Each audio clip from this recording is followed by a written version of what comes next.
تخيلوا معايا ان الناس اللي بتتكلم 5 و6 و10 لغات اتفقوا على حاجة واحدة بس، وهي ان احسن طريقة لتعلم الانجليش او اي لغة عموما هي طريقة التشانكس، وهي الجمل الجاهزة، يعني العبارات اللي بنستخدمها في حياتنا مش كلمات منفردة. والاجمد انك تتعلمها بنفس التون علشان لما تتقال في مواقف بعد كده تطلع بشكل طبيعي كأنك امريكي. فبصراحة ما كدبتش خبر وجبت كتاب فيه اهم 5000 جملة بيستخدمها اي حد بيتكلم انجليش بطلاقة. وبالمناسبة ده الكتاب الاول من نوعه في الشرق الاوسط اللي بطريقة التشانكس. مفاجأة ان ما لقيتش الكتاب واصلني لوحده، لقيت معاه كتيبات غيرت فكري تماما عن تعلم الانجليش واللغات، لان دي خلاصة تجارب ناس بيتكلموا 10 و15 لغة، بحيث اننا ناخد منهم الطرق اللي جربوها ونجحت مش بس نظريات. عدوا معايا ازاي نذاكر انجليش زي الاطفال، بداخل عقل متعددي اللغات، ذاكرة ضد النسيان، وحتى اشهر 10 خرافات تمنعك من اتقان الانجليش، وحاجات تانية كتير خلوها مفاجأة لما تجيلكم. والحلو ان ده كلام عملي ومتجرب ومبني على علم.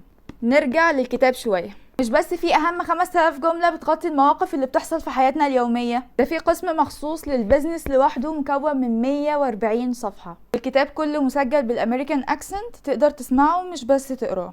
وفي جواه كورسين مسجلين بمستويين مختلفين لتعلم الانجليش، يعني مش بتشتري كتاب بس، وكمان كورسات انجليش مجانية. وطبعا اي بداية تعلم محتاجة خطة، وده ما فاتهمش. بعتين مع الكتاب كتيب اسمه خريطة تعلم اللغة الانجليزية، في الخطة بتاعت مذاكرة كل باقة، وكمان جدول عشان يساعدكم على الاستمرارية ومتابعة تقدمكم. والمفاجأة انكم تقدروا تجيبوا الكتاب دلوقتي من اللينك اللي هسيبه لكم في الكومنتس او البايو. بصراحة highly recommended.